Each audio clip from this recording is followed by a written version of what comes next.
In this lesson, we're going to consider the Russian Revolution.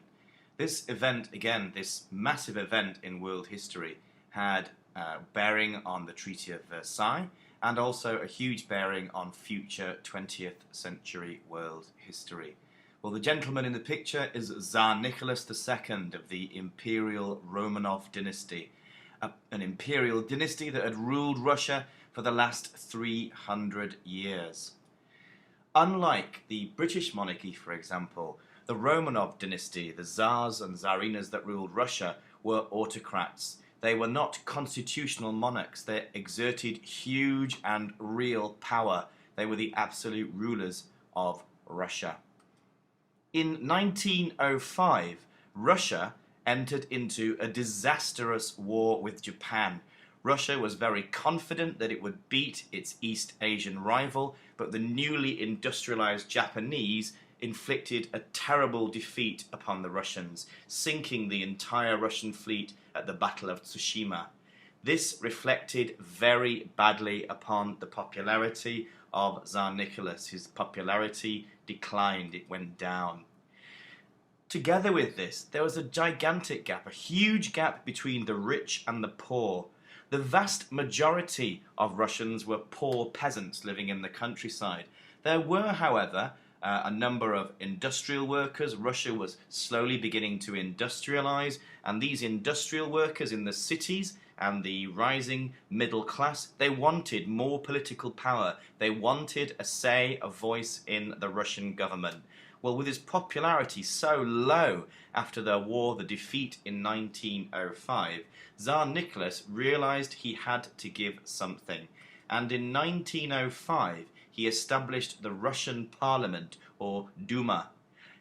He didn't really like it, though. He established it, he didn't like it. And he effectively ignored it. He gave it very little real power. And people knew this.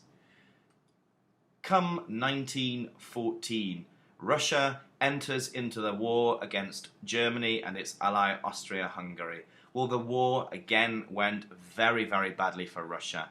They lost a huge series of battles, they were retreating, the war was extremely unpopular, there were food shortages back in Russia, and together with all of these factors, the unpopularity of the absolute monarchy, the food shortages, the strikes, the conditions, the lack of political voice, and the fact that Russia was losing this disastrous and unpopular war, the time was ready for another, and this time a real effective revolution. In 1917, there were actually two revolutions. The first of these, in February of 1917, the Tsar was deposed, he lost the throne, and the Romanov dynasty ended its grip on power in Russia. It was a somewhat confusing period, though. The period was called a period of dual power. The old Duma went on to form what it called the provisional government. It made some attempts at establishing more democracy, but there were also a rival government in a way. These were the Soviets. These were workers' councils that established in the cities around Russia, and they also claimed to have a say in the governance, the control of Russia. So it's a confusing period. Who is in charge? Is it the provisional government, the old Duma, or is it these workers' councils or Soviets who are far more left-wing and far more radical? The provisional government declined in popularity as well, though, because it continued the extremely unpopular war. And at this time, Lenin, the leader of the Bolshevik Party, the Communist Party, which was really the party of the Soviets, was campaigning with speeches saying things like all power to the Soviets, peace, land and bread. A very simple and a very powerful message. Peace in a time when there's a very unpopular war going on. Bread when people are hungry and starving. This is a popular message. So in the October Revolution, when the Bolsheviks seize power from the provisional government, they take control, there's little opposition to the Bolshevik Revolution. So the world's first communist state takes place. It happens in Russia, the October Revolution.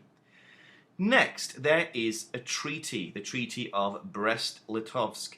Here, the gentleman you can see in the centre of the picture, talking to the German High Command here, is Trotsky. Trotsky is here to negotiate a treaty of peace with the German army. They agree to give up absolutely huge areas of Russian territory. All of these areas around here, Lithuania, Belarus, Ukraine, Brest Litovsk actually was a place in Belarus. They lose all of this land to Germany. They agree to lose this land to Germany, and Germany is very happy to take it in this harsh treaty. Why did they do that? Well, Lenin, the leader of the Bolshevik Party, had a number of reasons. One of those was that he was fighting a civil war with his communist army, the Red Army, against the Whites, who were opposed. They wanted the Tsar back. They were anti-communist. So he couldn't afford to keep on fighting a war with Germany and to fight the civil war against the enemy of the Red Communists, the White Army, at the same time.